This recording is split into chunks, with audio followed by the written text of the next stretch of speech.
everyone, and welcome back to my channel.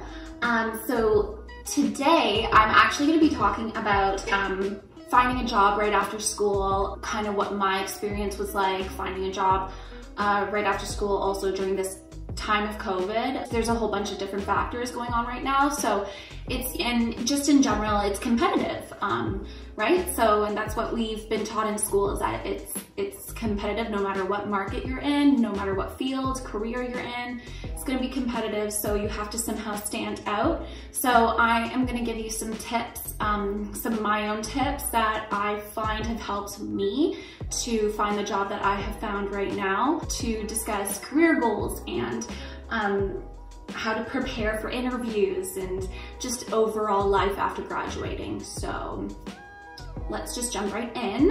So I'm gonna just say some facts about me really quick. I am 21 years old.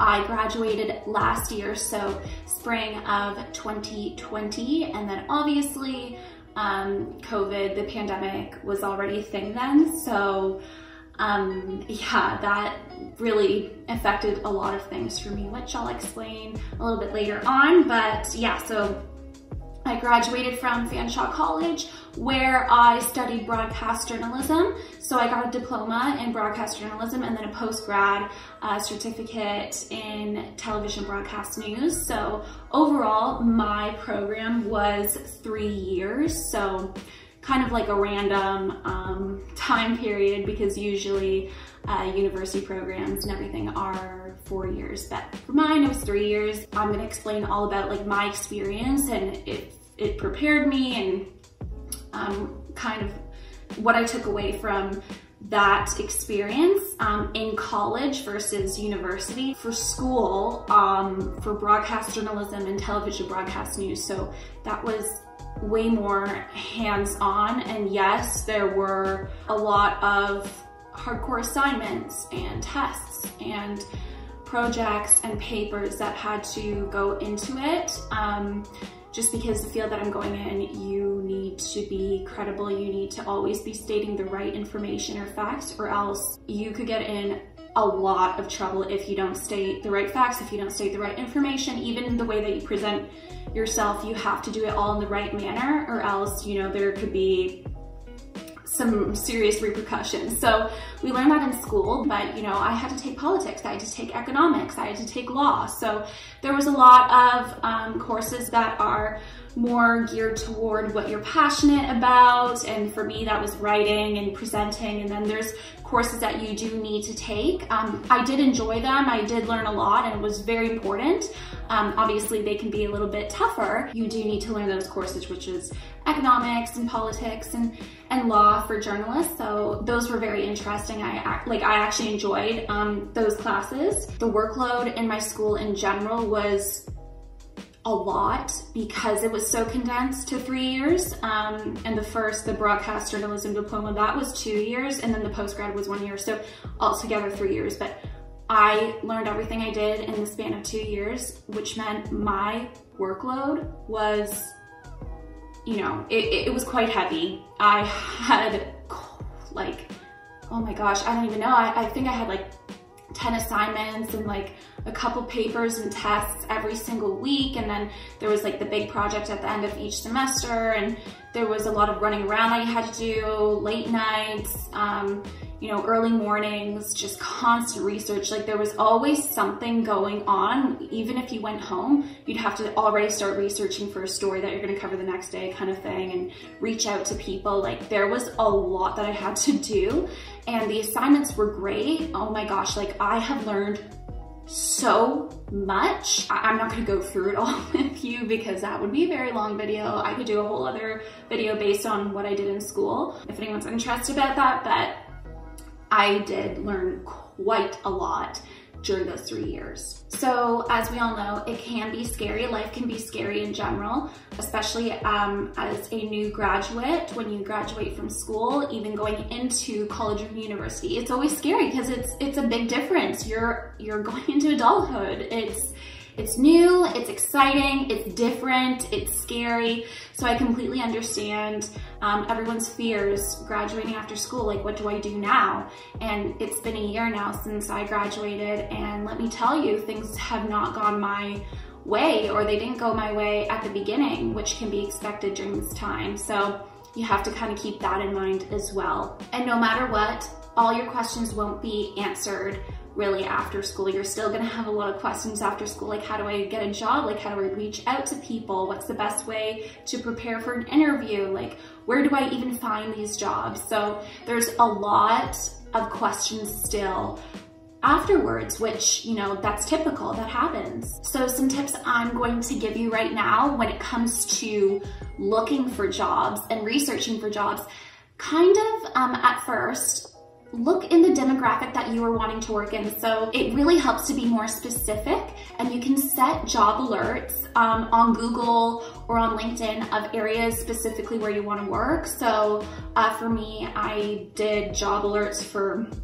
Waterloo, Toronto, Oakville, Burlington, Guelph, Barrie, London. So just a whole bunch of different places, because I'm gonna tell you right now, you don't wanna just be fixated on one certain place. Like I know Toronto, I know a lot of people wanna work in Toronto, and you know, you can definitely eventually get there, but first time jobs, it can be it's hard in Toronto because everyone wants to work there, right? So it's a bit competitive. Don't automatically expect that you're gonna find your dream job in a big city right away. Sometimes that happens, which is amazing. I mean, that's great. Don't just automatically expect that. Target the smaller markets at first and do some demographic research. Okay, so next is make a list of about 25 brands, businesses, companies that you see yourself working with, and even go to those little ones too that may not be as well known, because honestly, you can get a job there, work your way up, gain so much experience and skills under your belt, and that's just gonna be impressive for future employers as well. So make a list of the businesses or companies that you see yourself working with. And I'm telling you, if you write down that list or you put it on a spreadsheet on Google or something, it'll really help you just visually put it all together. Add emails into the spreadsheet of how you can contact those businesses or companies when it comes to applying for jobs. So that really helps.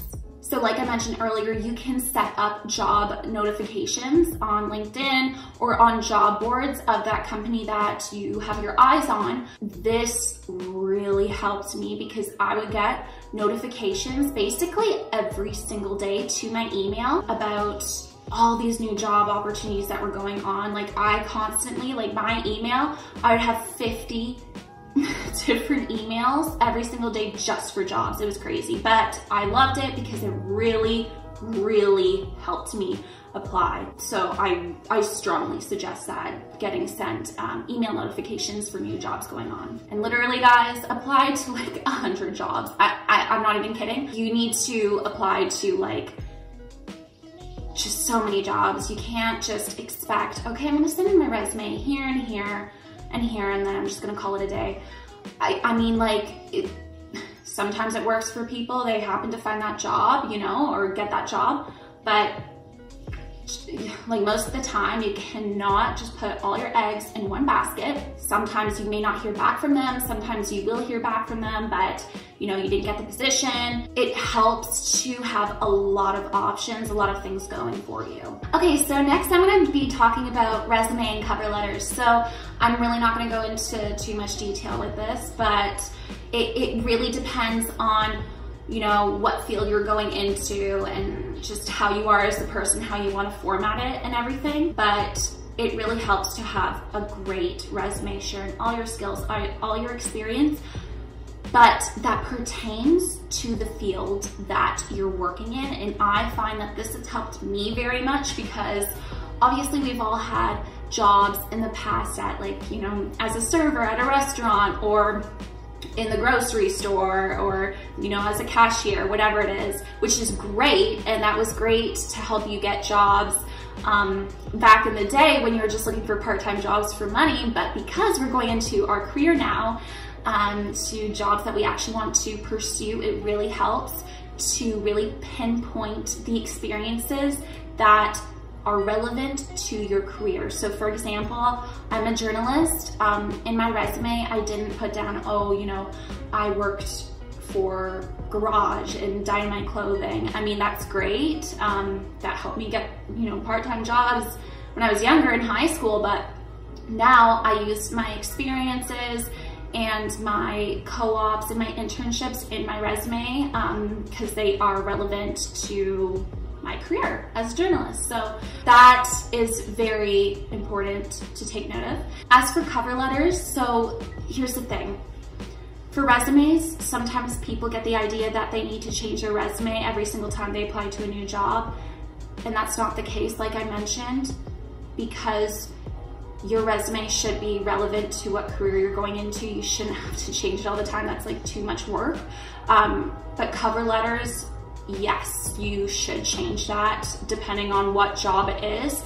I use the same kind of format for my cover letters. I do change it up quite a bit though, depending on the company and depending on the job title and the description, because usually when you apply, you'll see the description and the key job duties that you will have to complete as that job. So you have to pinpoint those into your cover letter. You're not just gonna be sending the same exact cover letter to every single place. It's not personable. You really want to do your research beforehand and add in things that you know about the company, because it'll show that you've done your research, that you are passionate about the company, you know the history behind it, and it just shows, oh wow, this person really cares about this job. They really care about what we do here, what our message is, and you know, we have to keep our eye on this one. Okay, so as for preparing for an interview, again, you really need to do your research into the company before going into the interview, and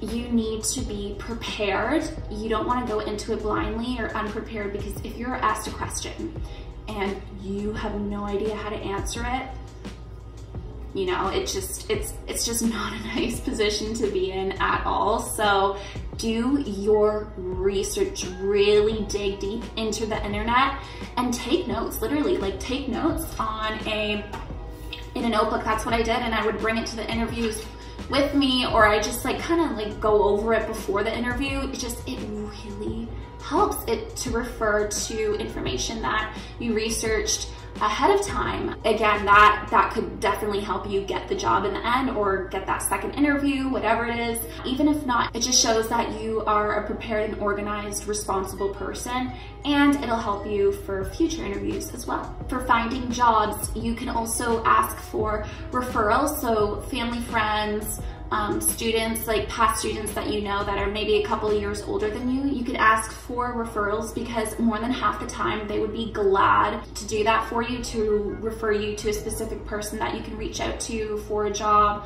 or just a specific company, or give you an email. Referrals really, really do help, and this connects with making connections in school. And oh my goodness, if you take one thing away from this video, it's to make connections and do your networking. I am telling you, you cannot pass up on this, because it is so crucial for any career, literally any career. Connections are just a must. It helps you so much in the end, because you can find amazing opportunities that you didn't even know existed in your field. Anything that your school offers for you, don't just shrug it off and be like, oh no, it's okay, like whatever, I don't have time for that.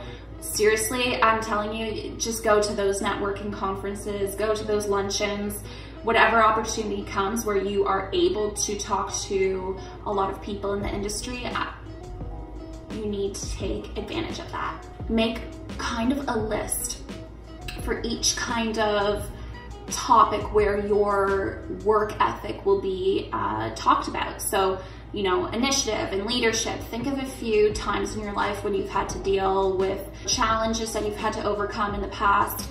Kind of make these little notes so that you have something that you can whip out for the interview.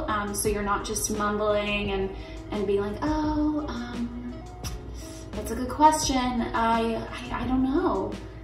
You know, it just shows that you're not prepared, right? So make kind of a list of just experiences, or just keep those experiences in mind so that you can whip those out in the interview and not have to worry about, oh my gosh, like I don't even know what to say to the interviewer about this. Like I haven't even thought about it.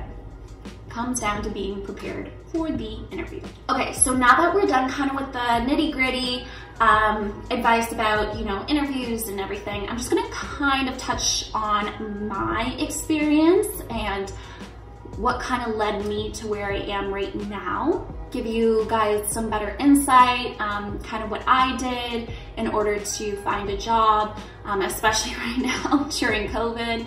So yeah, I'm just gonna explain my experience really quick. Some questions that I have been asked, I'm just gonna say them and then I'll answer them kind of quickly. So if my program prepared me, yes it did, very much so, because in my specific industry there is a lot of assignments that need to be completed at a certain time of the certain day. Like you are given the assignment in the morning and you have to complete it by 3:30 p.m. that day, you know? There's lots of deadlines, there's lots of fast-paced energy going on, and my schooling, my program really prepared me for that because, like I mentioned earlier, I had a lot going on every single week, every single day, even on weekends too. Just there was constant things that had to be done, and it was very fast-paced. So you needed to take it seriously, and you really did need to prioritize, and time management was a huge, huge thing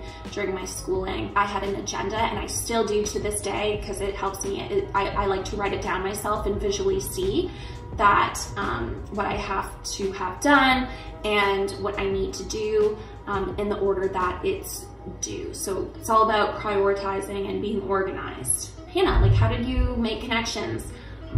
So I love to talk to people. I really do. I love to meet new people. I love to engage with new people.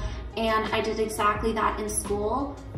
And I'm just going to tell you really quick side note right here. Use all the tools in your school and resources to your advantage. Like I said before, with the whole like luncheons, if there's like some sort of networking luncheon or conference that you can go to, literally go. For example, for my school, this was absolutely such an amazing experience, and I appreciate Fanshawe for doing this. Like this helped so much. Second year, I believe, we got to go to Global News. So in Toronto, we got to go see their news station. It was absolutely beautiful. We go around to each table and talk to these anchors, to these producers, editors, writers, videographers. We got to talk to all these amazing, very accomplished, successful people in the journalism field, and that was just such a great experience. And then at the end, we got to have the tour of the studio, of the whole entire building, which was amazing to see. That was just such a great experience because we got to get people's cards and we got to hear their experiences of how they got to where they are now, and they're very successful. So that just really opened our eyes.